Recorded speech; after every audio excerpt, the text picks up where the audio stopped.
Hi viewers, this is Hamad Hasan और हम screen play writing की क्लासेस को देख रहे हैं। और हमने अब तक स्क्रीन प्ले राइटिंग में काफ़ी सारी एस्पेक्ट्स को कवर कर लिया और ख़ास तौर पे स्टोरी डेवलपमेंट में, जो कि हम अक्सर ये कहते हैं कि नहीं पढ़ाया जाता, उसके बारे में नहीं बताया जाता, उसके बारे में हमने काफ़ी अब तक पढ़ लिया, लेकिन डेफिनेटली अभी वो कंप्लीट नहीं है। व्यूअर्स, मैंने कुछ पहले लेक्चर्स में भी आपसे जिक्र किया था कि हमारे करैक्टर का एक इनर जर्नी होता है और इनर जर्नी को हमें पढ़ना चाहिए। बेसिकली इनर जर्नी का जिक्र हम अब पहले एक दो पिछले लेक्चर्स में कर चुके। जब व्यूअर्स हमने करैक्टर के मॉरल ब्लाइंड स्पॉट को पढ़ा, तो मॉरल ब्लाइंड स्पॉट बेसिकली ही वो ड्राइवर था कि जिसकी वजह से हमने देखा था कि मोटिवेशंस भी हो रही हैं, और मोटिवेशंस को हमने देखा था कि व्यूअर्स कोई भी करैक्टर जो है वो उन मोटिवेशंस के अलावा कोई भी एक्शन नहीं करता, और डेफिनेटली वो उसकी जो एक नीड है वो नीड टू वांट में जाता है, फ्रॉम नीड टू वांट, जो कि फिज़िकल आपने कोई चीज़ हासिल करनी होती है। तो बेसिकली आप क्या कर रहे होते हैं, करैक्टर बेसिकली अपने इनर को ही अपने बाहर फिज़िकल में देखना चाहता है। तो व्यूअर्स, हमने यहाँ तक देखा था और हम ये चाह रहे हैं कि अब हम इस इमोशनल जर्नी को, इस इनर जर्नी को या इस मॉरल ब्लाइंड स्पॉट को और हम डीपली थोड़ा सा पढ़ें, ताकि हमें समझ में आए कि ये कहानी क्या है। चूँकि ये एक वाहिद ऐसी चीज़ है, ये अकेली एक ऐसी चीज़ है कि जो अगर आपने सही तरह फॉर्मेट कर ली, उसको समझ लिया, उसको डेवलप कर लिया, तो व्यूअर्स आपकी स्टोरी स्टैंड एलोन होती है। तो व्यूअर्स, इससे पहले कि हम आज का लेक्चर स्टार्ट करें, मैं आपसे रिक्वेस्ट करूंगा कि kindly subscribe to my channel और इसे अपने अपने सोशल मीडिया पे भी आप शेयर करें, ताकि हमें ज़्यादा व्यूज़ मिल सकें और हमें ज़्यादा लोग इंटरेक्ट कर सकें। तो आइए व्यूअर्स, आज का लेक्चर स्टार्ट करते हैं।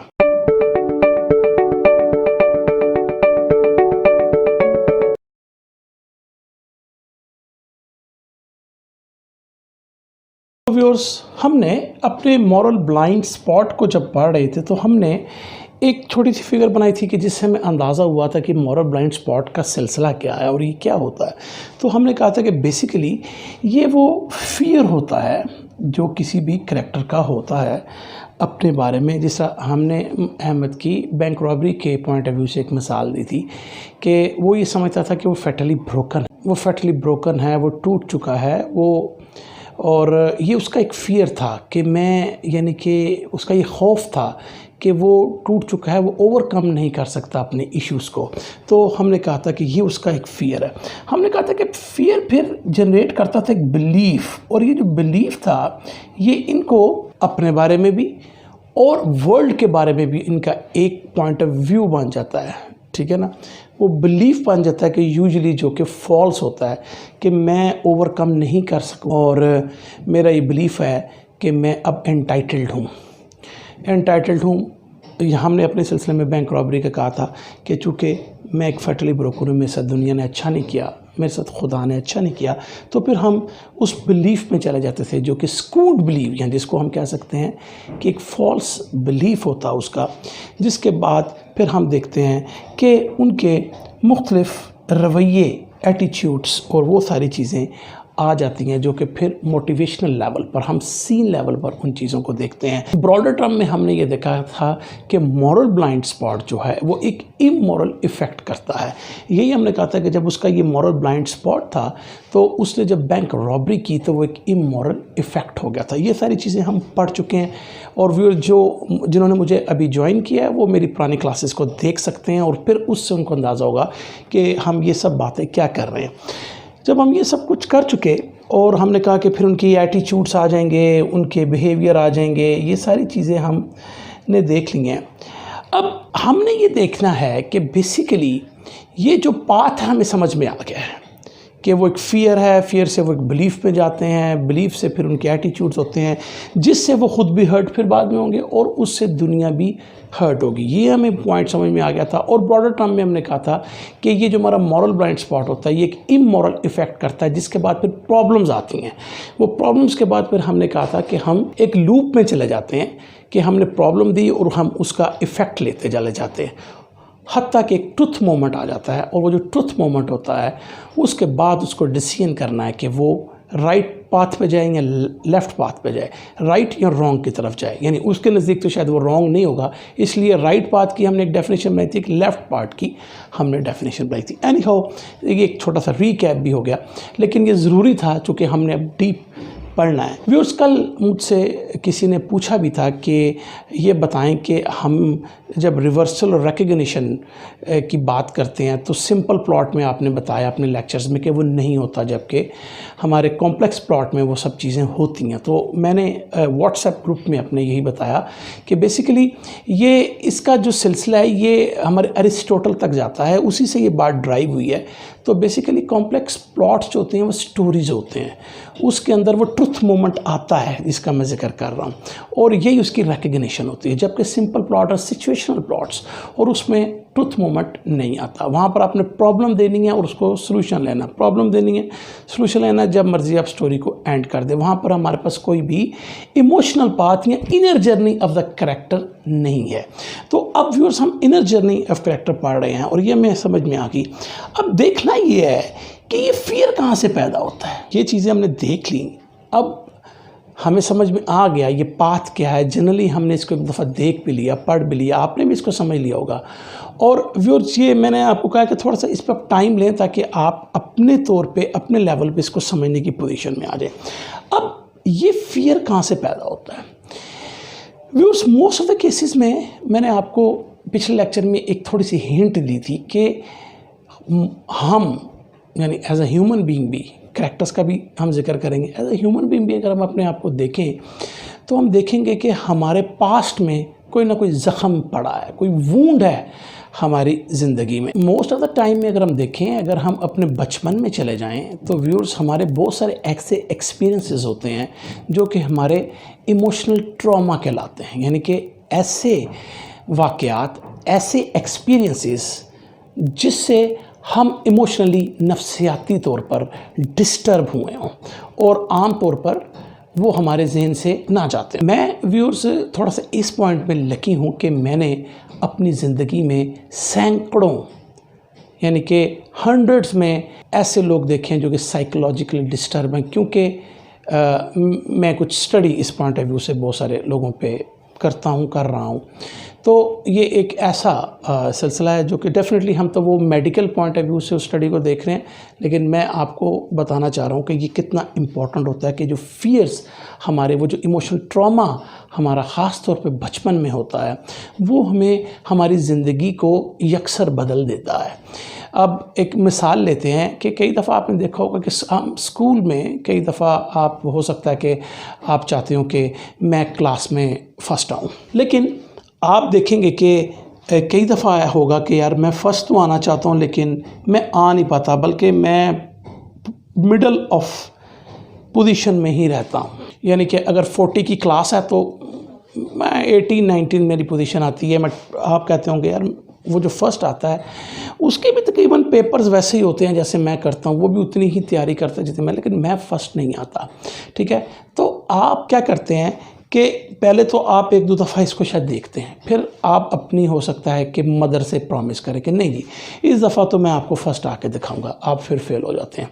फिर हो सकता है कि आपकी दादी भी इन्वॉल्व हो चुकी है, तो बेटा क्या कर रहे हो तुम, तो वैसे तो बड़े इंटेलिजेंट हो। देखें व्यूअर्स, याद रखें कि इंटेलिजेंस का लेवल सिर्फ एकेडमिक नहीं होता, हमें उस टाइम इन चीज़ों का नहीं पता होता। हम अपने इंटेलिजेंस के लेवल को अपने सिर्फ एकेडमिक्स में देखते हैं, लेकिन उस वक्त, उस पोजीशन में या उस एज में शायद एकेडमिक ही हमारा इंटेलिजेंस लेवल है, या हमें लोग उसी पॉइंट ऑफ व्यू से परखते हैं कि हम कितने इंटेलिजेंट हैं, कि हमारी पोजीशन क्या क्लास में आ रही है। लेकिन ये ज़रूरी नहीं है। प्रैक्टिकल लाइफ में जब हम आते हैं तो ज़रूरी नहीं होता कि एकेडमिक्स ही आपकी इंटेलिजेंस लेवल की गारंटी हो। इसलिए उस पोजीशन में जब हम छोटे होते हैं और हम अपने प्रॉमिसेस करना शुरू करते हैं, अपने पापा से, अपने मामा से, अपने दादों से, हम बड़े प्रॉमिसेस कर लेते हैं कि हम फर्स्ट होंगे, लेकिन हम नहीं आ पाते। तो वो क्या होता है कि आहिस्ता आहिस्ता वो जो लोग होते हैं, आपकी दादी, आपकी मामा, पापा, वो थोड़ा सा आपके पॉइंट ऑफ व्यू से वो आपके बारे में एक राय कायम कर लेते हैं कि नहीं, हमारा लड़का जो है वो बस इतना ही कर सकता है, लेकिन आपके लिए वो एक बहुत ही मुश्किल घड़ी होती है जब आपके पापा मामा आपस में डिस्कस कर रहे हो, आपसे बोल रहे हो कि नहीं यार हमारा लड़का भाई इतना ही है, तो फिर आपके पापा मामा क्या समझाते हैं? वो कहते हैं कोई बात नहीं बेटा, इस पे भी रहो, क्योंकि वो ये नहीं चाहते कि वो आपकी शायद बात को, इमोशनल स्ट्रेस को थोड़ा सा समझ रहे हो, लेकिन या वो ये भी समझ रहे हो कि शायद हमने शुरू में अपने बच्चे को इतना फोर्स किया है कि वो नहीं कर पा रहा, तो उनके जहन में ये बात हो कि हो सकता है कि ये बहुत ज़्यादा स्ट्रेस हो गया, तो वो हो सकता है आपको ये कहें कि कोई बात नहीं, आप इसी पोजीशन में रहो, जस्ट पास दी क्लास, और कोई बात नहीं हम आगे जाएंगे, हमारा बिज़नेस है, तुम बिज़नेस में आ जाओगे। मुख्तलिफ बातें होती हैं, लेकिन आपके जहन में वो इमोशनल ट्रॉमा रह जाता है कि नहीं यार मैं बेसिकली वो नहीं कर पाया। ठीक है, अब वो जो इमोशनल ट्रॉमा है बेसिकली आपका फियर बन जाता है। लेकिन मैं इसको एक दो और मिसालों से देखता हूँ, चूँकि मैंने कहा था थोड़ा सा मैं डीप पढ़ेंगे, मैं 5 या 7 लेक्चर्स चाहिए इस पर। अब हो सकता है कि कॉलेज पे आप पहुँच गए, कॉलेज में you are no more athletic, या आप मैं जनरली बात कर रहा हूँ, आप देखेंगे यार मैं तो जिम्नास्टिक्स में सपोज बहुत अच्छा हूँ, आप कहेंगे यार मैं जिम्नास्ट बनना है। आप जब कोशिश करेंगे अपनी स्कूल की टीम में, कॉलेज की टीम में आने की, वो कहेंगे जी आपको ट्रायल्स देने हैं, आपके जो लोकल वहाँ पे एडमिनिस्ट्रेशन होगी, आप ट्रायल देंगे आप फेल हो जाएंगे, आप मेहनत करेंगे, आप फिर ट्रायल देंगे, आप फेल हो जाएंगे, हत्ता कि आप कॉलेज के दिनों के एंड में आ जाएंगे और अब आपको अंदाज़ा हो जाएगा कि अब वो साल ख़त्म हो गया कि जब मुझे कॉलेज की किसी टीम में होना था। लिहाजा आपका वो भी एक इमोशनल ट्रॉमा बन जाता है कि you are lesser than others, या आप ये कह सकते हैं, या आपके जहन में एक और व्यू आना शुरू हो जाता है कि ये जो सिलेक्टर्स हैं they are not in favour with me. ठीक है ना, आप अपने शायद सलाहियतों को या अपनी एबिलिटीज़ को हो सकता है कि अंडरमाइन ना करें, आप एक व्यू और बन जाए, इसका भी जिक्र करेंगे, और वो व्यू आपका गोया वर्ल्ड के बारे में मर रहा है। यार ये जो सिलेक्टर है ना, ये उस लड़के के फेवर में है, मेरे फेवर में नहीं है, मेरे भी वैसे ही जिम्नास्टिक है लेकिन मैं नहीं सिलेक्ट हो पा रहा क्योंकि I am not in his good books. तो ये भी आपका एक व्यू बन सकता है, लेकिन दोनों सूरतों में you have a emotional trauma, यानी इमोशनल ट्रॉमा यानी वो ज़ख़म जो आपको इमोशनली डिस्टर्ब करे। यानी फिज़िकली तो आपको कोई प्रॉब्लम शायद उस वक्त नहीं आ रही, उसका इजहार तो आप फिज़िकली बाद में करेंगे। कुछ लोग गुस्सा करते हैं, मारते हैं, चीखते हैं, ठीक है, जब उनका कोई काम नहीं हो रहा तो बेसिकली वो इमोशनल ट्रॉमा होता है जिसका इजहार फिज़िकली करते हैं। तो जैसे हमने ये कहा था कि जो उनका बिहेवियर बन जाता है बेसिकली, वो बेसिकली आपके फियर से आ रहा है। और फियर के पीछे वो हमने अब जो पढ़ रहे हैं कि फियर के पीछे क्या सिलसिले चल रहे हैं, तो फियर्स के पीछे ज़्यादातर हमारी पास्ट मेमोरीज़ का सिलसिला है। मैं ये नहीं कह रहा हूँ कि सिर्फ पास्ट मेमोरीज़ हैं, हमारी करंट इश्यूज़ भी हो सकते हैं, हमारे करंट इवेंट भी हो सकते हैं, लेकिन मैं आपको बता रहा हूँ कि 99% ऑफ द केसेस में ये फियर्स हमारे जो होते हैं ये हमारी बैक स्टोरीज़ में पड़े होते हैं, हमारे पास्ट में पड़े होते हैं। हमें बहुत सारे ऐसे ज़िंदगी में वाक़यात आते हैं जो हमें ज़िंदगी भर तंग करते रहते हैं। मैं बहुत सारे ऐसे लोगों से भी मिला हूँ जो कि अब 40-50 ईयर्स की एज में हैं, लेकिन उनकी ज़िंदगी के कुछ ऐसे वाक़यात हैं जो उनके जहन से नहीं निकलते, वो ऑब्सेशनल हो चुके हैं उस बारे में, और वो कहते हैं कि सर मैं इस चीज़ से बाहर नहीं निकल पा रहा। उसे समझाता हूँ कि वो वक्त गुजर चुका है, वो 30 ईयर्स बैक की बात थी जब आपके साथ ये वाक़या हुआ, उसको भुला दो। नहीं लोग भुला पाते। तो इसका मतलब है कि वो इतने स्ट्रॉन्ग, वो बचपन के हमारे पास्ट की मेमोरीज इतनी स्ट्रॉन्ग होती हैं कि हम उनसे बाहर नहीं निकल सकते। हो सकता है कि हम अपने फर्स्ट लव में नाकाम हो जाएं। मोस्ट ऑफ द केसेस में जब हम अपनी एज में आ रहे होते हैं, 14, 15, 16, 17, 18 अप टू 20 ख़ास तौर पे, ये वो एज होती है कि जिसमें आपकी बहुत हार्मोनल चेंजेस भी आ रही होती हैं। एक लड़की है तो वो जवान हो रही होती है और उसकी फ़िज़िकल अपीयरेंस में चेंजेस आ रही होती हैं, लड़का है तो उसके भी हार्मोनल चेंजेस आ रही होती हैं, मूँछें, दाढ़ी और इस तरह के। तो हमारे अंदर बहुत ज़्यादा जो हार्मोनल चेंजेस आ रही होती हैं वो भी हमें बड़ा इम्पैक्ट कर रही हो, इमोशनली भी और फिज़िकली भी। लेकिन ये जो साइकोलॉजिकल, जिसको मैं इमोशनल या साइकोलॉजिकल ज़्यादा अच्छा वर्ड है जो डिस्क्रिप्शन के point of view, first love में भी जब हमारी नाकामी आती है व्यूअर्स, तो तो वो भी मोस्ट ऑफ द केसेस में शायद हमें पहला ट्रॉमा या पहला वूंड, पहला ज़ख़म होता है शायद हमारी ज़िंदगी का, चूँकि हम लव के पॉइंट ऑफ व्यू से बाकी मामलात में शायद ज़्यादा इमोशनल होते हैं, और वो वैसे भी हमारा पहला एनकाउंटर होता है। तो जो हमारा पहला एनकाउंटर होता है वो यूजुअली नाकाम होता है। उसकी कई वजूहात हैं, उसको मैं डिस्कस नहीं करूँगा, लेकिन बहरहाल हम अपने वूंड में आ जाते हैं, वो हमें एक ज़ख़म लगता है, या हम अपने आप को बुरा समझने शुरू होते हैं कि यार सपोज़ अगर ये लड़की है तो वो उसके साथ अगर ज़्यादा फ्रैंक है तो मेरे साथ इसलिए नहीं हो रही कि शायद मैं इतना गुड लुकिंग नहीं हूँ, या वो बहुत ज़्यादा इंटेलिजेंट है तो वो उसकी तरफ जा रही है, या अगर कोई लड़की है तो वो लड़के के बारे में सोच सकती है कि मैं खूबसूरत नहीं हूँ, मैं इतनी इंटेलिजेंट नहीं हूँ, तो वो मुझे इसलिए शायद लाइक नहीं करता। तो हर सूरत में जब भी हम ये सब चीज़ें देख रहे होते हैं, हमें एक वूंड लगता है।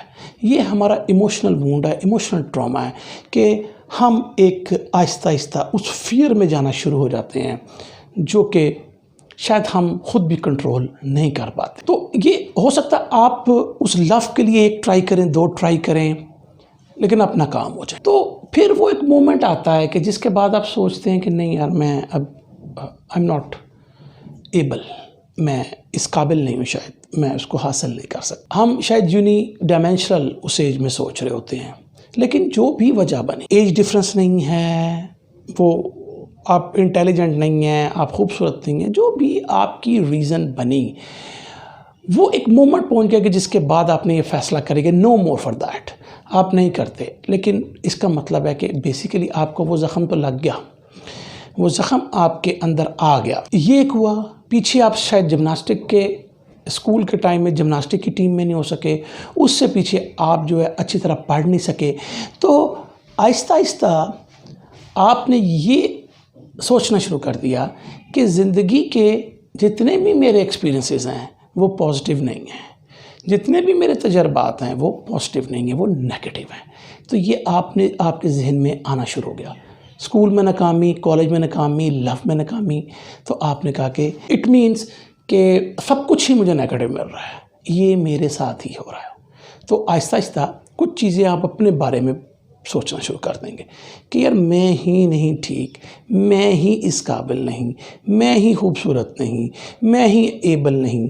तो वो चीज़ें आप पहले अपने ऊपर वो करना शुरू कर देंगे। लेकिन हो क्या रहा है, वो वाक़यात हैं, वो तजर्बात हैं, वो एक्सपीरियंसेस हैं जिन्होंने आपको ये इमोशनल ट्रॉमा देना शुरू किया है, साइकोलॉजिकल डैमेज करना शुरू किया, आपको नफ्सियाती तौर पर आपको मफलूज करना शुरू कर दिया, अगर मैं उर्दू में बात करूँ। तो व्यूअर्स, इसी तरह हमारी स्टोरी के करैक्टर्स के साथ भी ये सब कुछ हो रहा होता है। हम जब एक फ़िल्म देखते हैं, हम स्टोरी पढ़ रहे होते हैं, तो हम देखते हैं कि वो जो बिगिनिंग ऑफ द स्टोरी में वो जिस स्टेट में है, वो क्यों है उस स्टेट में, उसकी स्टेट में होने की वजह, ये ज़रूरी नहीं कि हम उसके इमोशनल ट्रामा का जिक्र पूरी फिल्म में करें, ये ज़रूरी नहीं है, लेकिन we must be knowing as a writer, हमें पता होना चाहिए कि उसका इमोशनल ट्रामा क्या है। हो सकता है आपको फिल्म में बताना पड़े, मैं ये नहीं कर रहा हूँ, लेकिन ज़रूरी नहीं है, ज़रूरी नहीं है। वो एक क्रिएटिव राइटिंग का सिलसिला है, वो उसको हम बाद में देखेंगे, लेकिन ज़रूरी नहीं है कि आप वो सारा इमोशनल ट्रामा का जिक्र फिल्म में करें। लेकिन हम ये तो जिक्र करेंगे, ये तो बताएंगे कि वो किस फियर में है, या हमारे एक्शन से या कैरेक्टर के एक्शन से ये पता चल रहा होगा। इट मीन्स कि वो जितने भी ज़ख़म हैं, वूंड्स हैं, जितने भी वूंड्स हैं वो, या इमोशनल जो हमारा ट्रॉमाज हैं, वो बेसिकली इतने गहरे होते हैं, सो डीप, कि वो हमारे कैरेक्टर की सारी ज़िंदगी को, उसके बिहेवियर को बदल देते हैं। अब हमें जो कैरेक्टर नज़र आ रहा है वो अपने बचपन में शायद वैसा नहीं था, लेकिन हम जिस भी लेवल पे फिल्म को दिखा रहे हैं, हमने जहाँ से भी अपनी स्टोरी को स्टार्ट किया है, वो हो सकता है कि हम ना दिखाएं पिछला, लेकिन हम जिस स्टेट में उस कैरेक्टर को दिखा रहे हैं वो उसके बैक स्टोरी का मरहून मिन्नत है, यानी कि उस बैक स्टोरी की वजह से वो आज जो है वो नज़र आ रहा है। तो व्यूअर्स, कैरेक्टर को हम देख रहे हैं और हम देखते हैं कि वो एक तकलीफ़ में है सपोज़, या वो एक परेशानी में है, और वो परेशानी आमतौर पर बड़ी गहरी है, और उसके रूट्स मैंने कहा उसकी बैक स्टोरीज़ में पढ़े हैं, उसके बचपन में पढ़े हैं, उसके पास्ट मेमोरीज़ में पढ़े हैं, और उनमें आमतौर पर कुछ लोग इन्वॉल्व होते हैं। यूजुअली उसमें कौन कौन होता है? फैमिली मेम्बर्स हो सकते हैं, आपका कोई मेंटोर हो सकता है, जैसे मैंने जिक्र किया जिम्नास्टिक के टीचर ने आपको सेलेक्ट नहीं किया, वो मेंटोर हो सकता है, आपका कोई लवर हो सकता है, और आपके पेरेंट्स हो सकते हैं, या ऐसे लोग जिन पे आप ट्रस्ट करते रहे हों और उन्होंने आपको ठेस पहुंचाई हो। तो यूजली ये लोग, ये आमतौर पे 5-7 चीज़ें होती हैं कि जिनमें इंसान की पास्ट मेमोरी जो होती है वो वुंडेड होती है। पास्ट एक्सपीरियंसेस उनके इमोशनल ट्रॉमा से गुजरे होते हैं और उन्होंने अपने बारे में ये पहले सोचना शुरू कर दिया। तो ये मनफी सोचना, ये नेगेटिव थिंकिंग में चला जाते हैं अपने बारे में पहले। इसका मतलब है कि जो मैंने अभी बात की उसको अगर मैं 1-2 लाइनों में अगर बाइंड करूं तो मैं ये कह सकता हूं कि जो वुंड्स होते हैं वो basically they might be tied to a specific event, यानी कि वुंड्स, आपके ज़ख्म जो हैं शायद वो किसी एक ही वाक़ये से निकले हों, और they might have come from learning a bitter truth या डिफ़िकल्ट ट्रूथ। तो यानी कि वो जो उन्होंने ज़िंदगी के बारे में, या हम साहब वो लव में अगर नाकाम हो रहा था, वो ट्रुथ उसको जो पता चल रहा होता है, तो उधर से वो सारे वुंड्स बाहर आ रहे हैं। तो वो जो ट्रुथ है बेसिकली वो आम तौर पे अबाउट द वर्ल्ड होगा। ये बिलीफ की बात आ रही है। वो ट्रुथ जो है वो बेसिकली वो जो उसने वो वुंड जो निकल रहा है वो हो सकता है उसने जो वो ट्रुथ एक्सपीरियंस किया वर्ल्ड के बारे में, यानी वर्ल्ड से उसको जो एक्सपीरियंस हुआ है उसको वो सच्चाई पता चली है कि यार मैं जो सोचता था वैसे नहीं है। द ट्रुथ हो सकता है वो गलत सोच रहा हो, अभी हम उस पर बहस नहीं कर रहे, लेकिन वो ये सोचता है कि ये जो ट्रुथ है ये और था जो कि मैं अपने तौर पे सोच के बैठा। तो लिहाजा वो अब अपने आप से बाहर निकल के दुनिया के पॉइंट ऑफ व्यू से उस चीज़ को देखा, गोया उसने एक यूनिवर्सल बात बना ली कि इसको जो उसके साथ एक्सपीरियंस आ रहे हैं उसने उसको एक यूनिवर्सल बात बना ली। नहीं यार मोहम्मद में नाकामी होती है, बकवास है, झूठा फ्रॉड है, ठीक है। फिर दुनिया में भी ऐसा ही हो रहा है। या फिर ये वुंड हो सकता है ऐसा हो कि आपकी एक फ़िज़िकल लिमिटेशन हो, ठीक है, फिज़िकल लिमिटेशन हो, यानी कि हो सकता है आप अपने जब उस मेंटर को मिलें तो कि जी आपने मुझे जिम्नास्टिक में आप 5 साल बाद मिले हैं, तो उससे आप उससे पूछें कि कभी भी आपने मुझे जिम्नास्टिक में इन नहीं किया। उसने कहा बेटा तुम्हें इसलिए मैंने इन नहीं किया कि तुम्हारा जो एक हाथ है ना वो सही एंगल पे बैठता नहीं है, तुम में एक डिफेक्ट है। तो एक फ़िज़िकल डिसेबिलिटी की बात, इट मीन्स कि जितने भी वुंड्स हैं ये इन ही सारी चीज़ों से निकल रहे हैं आपके, और उसमें मैंने कहा कुछ लोग इन्वॉल्व भी हो गए हैं। तो अब उसको करैक्टर को अपनी पास्ट मेमोरी से, अपने पास्ट एक्सपीरियंस से, अपनी वुंडेड पास्ट से, अपने इमोशनल ट्रॉमा से क्या हो रहा है कि उसने अपना एक बिलीफ बनाना शुरू कर दिया अपने बारे में और दुनिया के बारे में। तो उसका अब रिजल्ट क्या आ रहा है कि हम बेसिकली हमारे यहाँ हमारे करैक्टर्स जो हैं वो उस पास्ट मेमोरी से या उस ज़ख़म से, वुंडेड से बाहर नहीं निकल पा रहे। तो जब बाहर नहीं निकल पा रहे तो वो फिर उनके बिहेवियर में तो सारी चीज़ें आ रही हैं, लेकिन यही बात है कि बाकी और चीज़ों के बारे में भी, उनके बिहेवियर के बारे में भी कहीं ना कहीं उनका लिंक उनसे मिल जाता है जो कि उनके पास्ट एक्सपीरियंसेस से। वो तो गोया हम कह सकते हैं कि एक शख्स जब आप किसी से मिलते हैं अपनी ज़िंदगी में वो ऐसा क्यों है जैसा वो नज़र आ रहा है। तो डेफिनेटली हो सकता है कि एक शख्स है बचपन में उसका बाप मर गया हो और 14 साल का आप सोचेंगे वो बड़ा सीरियस शख्स है, तो उसके 9-10 साल की उम्र में उसका बाप मर गया तो उस पर ज़िम्मेदारी आ गई, तो उसने मेहनत करना शुरू कर दी, उसने जूते पॉलिश शुरू कर दिए, ऐसा साथ वो पढ़ता भी रहा, उसने कहा मेरी बहनें हैं मैंने उसको शादी भी करवानी है, उसने ट्यूशन स्टार्ट कर दी और उसके बाद वो छोटा मोटा बिजनेस करना शुरू किया। तो अगर जब आप 30 या 28 ईयर्स की एज में उस शख्स से मिलेंगे तो वो बिल्कुल डिफरेंट होगा एक ऐसे शख्स से जो कि अमीर पैदा हुआ, कोई ख़ास डिफ़िकल्टी उसकी ज़िंदगी में नहीं आई, जो चाह उसने उसको मिल लिया। हो सकता है वो बड़ा जॉली हो सकता है वो ज़िंदगी को उतना वो ज़िंदगी के बारे में अपना बहुत ही कैजुअल रवैया रखता हो, कोई मसला नहीं है, ये चीज़ नहीं होगी तो मैं वो ख़रीद लूँगा, ये गाड़ी टूटेगी तो मैं नहीं ले लूँगा। ये शख्स और उस शख्स कि दोनों की 28 ईयर्स एज है सपोज, लेकिन दे आर बहुत different because of their past experiences या उनके साथ जो कुछ होता रहा। तो कोई भी बंदा आपको जब ज़िंदगी में मिलता है वो ख़ास तौर पे अपनी बैक स्टोरीज़ की पैदावार होता है। कई दफ़ा आप मिलते हैं, आप कहते हैं ये शख्स इतना गुस्से में क्यों रहता है, तो देखें कि उसके पास्ट में क्या मसला है। हो सकता है उसके वालिदैन उसको छोड़ के बचपन में चले गए हों, उसको उसके फूफी के पास, खाला के पास फेंक गए हों कि हम तो अमेरिका जा रहे हैं, अगर वीज़ा लगा तो इसको भी बुला लेंगे। तो आप सोचें वो शख्स क्या बना होगा जो कि अपनी जिसको कभी प्यार ही नहीं मिला अपने पेरेंट्स का। तो जब उसको फोरमोस्ट प्यार नहीं मिला तो वो शख्स डिफरेंट होगा। तो इम्पॉर्टेंट क्या है कि हमारे करैक्टर्स के साथ भी ऐसा होता है। तो हमारे जब करैक्टर के साथ ऐसा होता है तो हम देखते हैं, यानी कि हम देखने वाले ये देखते हैं कि why he is what he is now. तो वो देखने के लिए हमें उनके पास देखना पड़ेगा। ये ज़रूरी नहीं है मैं बार बार कह रहा हूँ कि आप उसका पास दिखाएं, लेकिन एज अ राइटर हमें पता होना चाहिए कि ये क्यों ऐसा है, why is here, why is behaving like this. ठीक है ना। तो पास दिखाए बगैर आपको एज अ राइटर पता होना चाहिए भाई वो किस स्कूल में पढ़ा। देखे ना, एक बच्चा जो है वो गांव के एक स्कूल में पढ़ रहा है, टाट बिछे हैं, और एक बच्चा जो कि शहर के एक मॉडर्न स्कूल में पढ़ता है, कैम्ब्रिज पढ़ रहा है। ठीक है, अब मुझे बताएं जब वो बड़े होंगे तो उनकी ज़हनीत में फ़र्क होगा। मैं ये नहीं कह रहा हूँ अच्छा कौन होगा बुरा कौन होगा, ये मैं बात नहीं कर रहा, उनके बिहेवियर्स की बात कर रहा हूँ। बिहेवियर बिल्कुल डिफरेंट होंगे। माइट भी जो टाट पे पढ़ा वो बड़ा मैच्योर बंदा हो, जो कैम्ब्रिज की क्लासेस ले रहा है वो इतना मैच्योर ना हो सकता है कि वो हो सकता है कि सब्जेक्ट को शायद ज़्यादा अच्छा समझता हो, लेकिन as a human being, as a behaviour के पॉइंट ऑफ व्यू से वो बिल्कुल टोटली डिफरेंट हो। तो बड़ा इंटरेस्टिंग है। मैंने तो इसको देखें व्यूअर्स, मैंने तो इस सब्जेक्ट को बहुत पढ़ा है।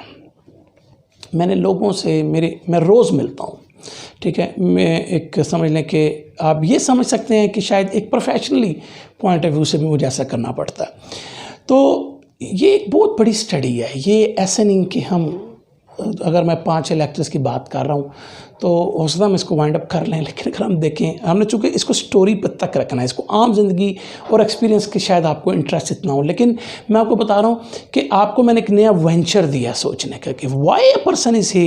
आप जब अपनी ज़िंदगी में एक बंदे से मिलते हैं तो आप कहेंगे ये क्यों ऐसा है। तो हो सकता है कि आप आहिस्ता से जब इस सब्जेक्ट को अच्छा पढ़ना शुरू करें तो आप लर्न करना शुरू कर दें।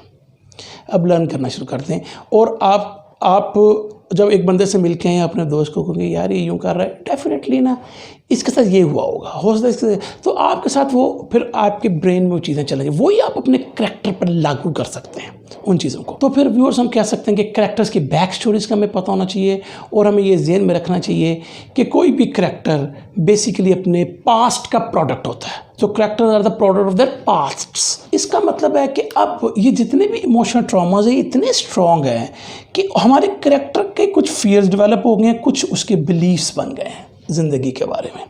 यानी कि देखा जाए तो ये कितना गलत है एक तरह से, अगर आप इसको ब्रॉडर टर्म में देखें, क्योंकि अगर उसके साथ वाक़या ना होता तो उसका बिलीफ ही ना बनता उसके बारे में। तो क्या अब हर बंदे के साथ अच्छे ही वाक़यात हों?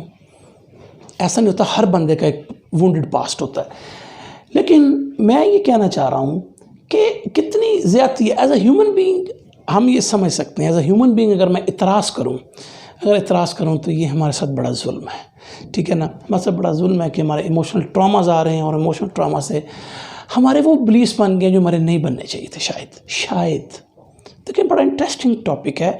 कुछ लोगों के लिए बड़ा ड्राई होगा, कोई लोग यार ये क्या बकवास है यार, ये इमोशनल ड्रामा और ये, कुछ लोग बड़ा इंटरेस्टिंग है क्योंकि ये ह्यूमन, देखिए इसमें ह्यूमन, हम स्टोरीज़ क्या है, स्टोरीज़ में आपको बार बार करता हूँ ह्यूमन एक्सपीरियंस। हमने स्टोरीज़ की डेफिनेशन भी पढ़ी है। मेरा हर लेक्चर आप उठाएंगे ना तो वो आपस में मिंगल्ड करता है, यानी कि आपस में मिला हुआ है। ऐसा नहीं कि ये लेक्चर ही बिल्कुल अलग है, इसको मैं अलग ही पढ़ लूँ स्वाइप फॉर्मेटिंग के। तो अब मैं ये कहना चाह रहा हूँ कि स्टोरीज़ क्या हैं, वो ह्यूमन एक्सपीरियंसेस हैं और हम ह्यूमन के साथ कैजुअलिटीज़ आती हैं, जो ह्यूमन उनके साथ कैसा रवैया इख्तियार करता है, कैसा वो बिहेव करता है, वो हमारी स्टोरीज़ होती हैं और यही हमें इमोशनल ट्रॉमा बताती हैं। तो मैं कह रहा हूँ कि हो सकता है कि मैं एक इतराज़ करूँ कि हमारे साथ एज ए ह्यूमन बीइंग्स क्यों ऐसा है कि हम एक ख़ास किस्म का बिलीव बना लेते हैं, क्योंकि एक ख़ास किस्म का इमोशनल ट्रामा हमारे साथ आया होता है।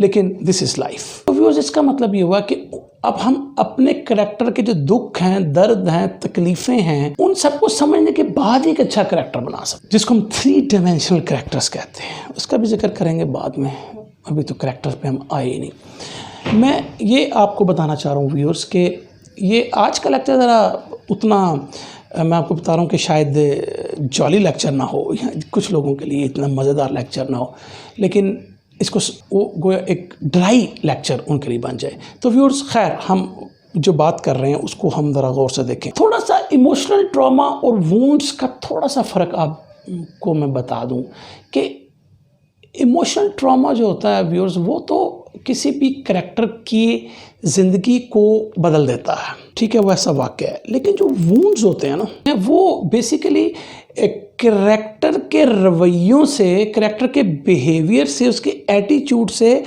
हमें आते रहते हैं। यानी कि एक बहुत बड़ा वाक़या हुआ, वो एक लम्हा ऐसा आया उसकी ज़िंदगी में जिसने basically as a human being उसकी रियलिटी को बदल दिया, ठीक है। लेकिन जो वुंड्स होंगे वो बेसिकली ऐसे, मैं कह सकता हूँ कि ऐसे एंगल्स हैं या ऐसे एस्पेक्ट्स हैं कि जो कि हमें वक्फे से हमें उनके बिहेवियर में नज़र आते रहते हैं, ठीक है ना, बिहेवियर में नज़र आते रहते हैं। यानी कि गोया एक इमोशनल ट्रामा ने उनकी as a human, as a physical emotional personality को तो बदल दिया। यानी कि वो बदल तो उसने दिया कि उस इमोशनल ट्रामा ने, अब वो शख्स वो नहीं है जो वो आज से 5 साल पहले था सपोज। लेकिन वो जो वुंड्स उसको मिल रहे हैं, वो जो छोटे, चूँकि एक्सपीरियंसेस कोई एक खाली इमोशनल ट्रॉमा नहीं होता, छोटे छोटे भी वाक़यात आपके वुंड्स बन जाते हैं, तो वो आपके रवैयों में फिर वो आते रहते हैं। इसमें शक नहीं, जो मैं बात करना चाह रहा हूँ कि एक इवेंट जो होता है वो इंसान को बदल देता है, जिसके करैक्टर को बदलता है। सपोज़ उसने कत्ल अपने सामने होते हुए देखा, या उसने अपने बच्चे को दरिया में अपने सामने डूबते देखा, या इस तरह के जितने भी सपोज़ इवेंट्स हैं, तो वो उसने उसकी लाइफ की पर्सनालिटी को चेंज तो किया। यानी कि इसको हम कहते हैं सिंगल इवेंट ट्रॉमा से ये सारा कुछ बना। लेकिन जो वुंड्स हैं सपोज, वो कई दफ़ा रिपीटेड ट्रॉमेटिक इवेंट से आ रहे होते हैं। यानी मिसाल के तौर पे आप रोज़ ऑफिस जाते हैं, एक लड़की वो रोज़ ऑफिस जाती है और रोज़ वो सेक्सुअल हरासमेंट का शिकार होती है, लेकिन वो मजबूर है, उसने नौकरी भी करनी है। वो थोड़ा बहुत कहती है ठीक है अभी मुझे छेड़ते हैं छेड़ें। तो क्या है कि बेसिकली ये एक रिपीटेड ट्रॉमेटिक इवेंट्स उसकी ज़िंदगी में आ रहे हैं, तो ये वुंड्स हैं। तो इसका मतलब ये हुआ, वो उसके वुंड्स जो हैं वो हो सकता है कि अब बिहेवियर में वो ज़्यादा शो होने शुरू हो जाएं। इसी तरह कुछ ऐसी चीज़ें होती हैं जिसको हम डेट्रीमेंटल सिचुएशंस या ऑनगोइंग सिचुएशंस कहते हैं। जैसे कि एक शख्स है वो अब पॉवर्टी में रह रहा है, वो ज़ाहिर बात है उससे उसका क्या बिहेवियर बनेगा। या वो एक ऐसा बच्चा है जिसके पेरेंट्स अल्कोहलिक थे, वो बचपन ही से नेगलेक्ट होता रहा, जैसे थोड़ा सा जिक्र मैंने पहले भी किया। तो क्या है कि ये एक डेट्रीमेंटल ऑनगोइंग सिचुएशंस हैं उसके लिए। तो यहाँ से भी वुंड्स निकल रहे हैं। एक इवेंट बताया, आपकी कंटिन्यूस इवेंट्स बताए और बताया, या रिपीटेड एपिसोड्स ऑफ ट्रामा। एक रिपीटेड एपिसोड ऑफ ट्रामा, रोज़ ऑफिस जा रही है, रोज़ बुलीड हो रही है। तो इसका मतलब क्या हुआ कि अब वुंड्स की कई जो हैं वो तरीके से करैक्टर पर आ सकते हैं। So wounds damage character self, change how they view the world. अब ये दुनिया के बारे में आ गया, सेल्फ वर्थ आ गई, फिर दुनिया के बारे में आ गया। हम बिलीफ में जिक्र कर रहे थे, लेकिन कॉज ट्रस्ट इश्यूज, वो लोगों पर इत्मीनाद करना छोड़ देते हैं अपने वुंड्स की वजह से। और फिर eventually how they will interact with other people. तो ये वुंड्स कर रही हैं सब कुछ, कैरेक्टर के वुंड्स वो सारा कुछ कर रहे हैं। तो फिर क्या हुआ कि ये अब वुंड्स जो है बेसिकली जब वो अपने गोल्स को हासिल करना चाहेगा तो उसके अंदर ये प्रॉब्लम्स करेंगे, ये वुंड्स उसको प्रॉब्लम करेंगे, क्योंकि वो पैदावार अपने वुंड्स की है, गोल उसका कुछ और है सपोज, तो वो अब उसको तंग करेंगे। तो इनको गोल अपने हासिल करने के लिए ये उसको फिर प्रॉब्लम आएगी। तो व्यूअर्स, हमें करैक्टर्स की बैक स्टोरीज को देखना चाहिए, हमें उसको समझना चाहिए, हमें उनके वुंड्स का पता होना चाहिए, वो किस ट्रॉमा से आए, वो इवेंट क्या है। चाहे हम उसको फिल्म में दिखाएं या ना दिखाएं, लेकिन वो हमें ट्रॉमा पता होना चाहिए, हमें कोई उनकी बैक स्टोरीज का इल्म होना चाहिए। अब क्या होगा व्यूअर्स, ये इसलिए इंपॉर्टेंट है कि within a wound there is a darkness. Character के अंदर वो खला है, वो डार्कनेस है, ओके। ये हमें पावर देती है कि हम करैक्टर के पास्ट को देखें। Within that wound there is a darkness in the character, जो कि हमें बताती, वो हमें करैक्टर के माइंड जो होता है उसके, यानी कि उसका पास्ट माइंड जो होता है उसको लॉक करती है, और उसके अंदर वो चीज़ एम्बेड हो जाती है कि जिसकी वजह से वो मूव फॉरवर्ड नहीं कर रहे होते और उनकी हैप्पीनेस सबटाच हो रही होती है। तो ये इम्पॉर्टेंट होता है। तब तक वो उसकी हैप्पीनेस को, उसके गोल को अचीव करने में जो है वो हैम्पर करता रहेगा, उसको ख़राब करता रहेगा, तोड़ता रहेगा। तो व्यूअर्स, आई होप कि आपको आज का लेक्चर पसंद आया।